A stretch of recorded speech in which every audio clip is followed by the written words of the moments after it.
پٹی وغیرہ بندھی ہو تو اس صورت میں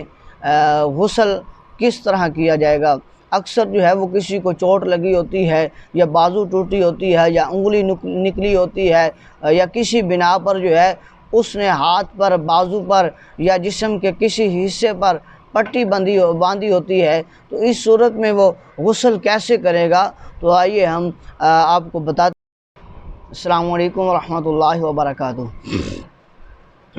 ہمارے جو دوست احباب ہمارے چینل یوٹیوب فکر اسلام پر ہماری ویڈیو کو دیکھتے ہیں، کمنٹ کرتے ہیں اور لائک کرتے ہیں، شیئر کرتے ہیں، دین کے احکام سیکھ رہے ہیں اور لوگوں کو سکھانے میں ہماری مدد کر رہے ہیں، اللہ رب العزت سے دعا ہے کہ مالک کریم سب کو حج بیت اللہ نصیب فرمائے اور بار بار روضہ رسول کی زیارت نصیب فرمائے۔ احباب ذی وقار، ہمارا آج کا جو سوال ہے وہ یہ ہے کہ زخم پر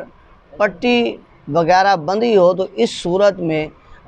غسل کس طرح کیا جائے گا؟ اکثر جو ہے وہ کسی کو چوٹ لگی ہوتی ہے یا بازو ٹوٹی ہوتی ہے یا انگلی نکلی ہوتی ہے یا کسی بنا پر جو ہے اس نے ہاتھ پر، بازو پر یا جسم کے کسی حصے پر پٹی باندھی ہوتی ہے، تو اس صورت میں وہ غسل کیسے کرے گا؟ تو آئیے ہم آپ کو بتاتے ہیں۔ اگر کسی زخم پر پٹی وغیرہ بندھی ہو تو اس کے کھولنے میں نقصان ہو، یعنی کہ اگر اس کو کھولتے ہیں تو اس سے نقصان ہوتا ہے، زخم جو ہے وہ زیادہ بڑھ سکتا ہے، یا بازو ٹوٹی ہوئی ہے تو کھولنے کی وجہ سے دوبارہ آپ صحیح طرح پٹی نہیں باندھ سکیں گے، نقصان ہو سکتا ہے، تکلیف ہو سکتی ہے، تو اس صورت میں آپ اس جگہ کا مسح کرنا ہے۔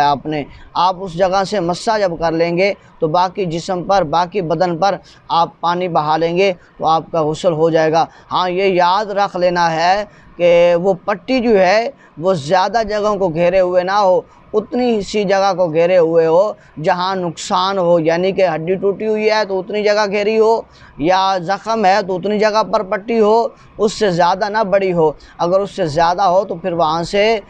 کھول لینا زیادہ بہتر ہے، جہاں تک ممکن ہو سکے پانی کو پہنچایا جائے، تو جہاں نقصان کا اندیشہ ہے وہاں تک پانی کو نہ پہنچایا جائے، یعنی کہ پٹی وغیرہ کو بغیر کھولے اس کے اوپر مسح کر کے اپنے غسل کو آپ مکمل کر سکتے ہیں، آپ کا غسل ہو جائے گا۔ اس میں آپ کا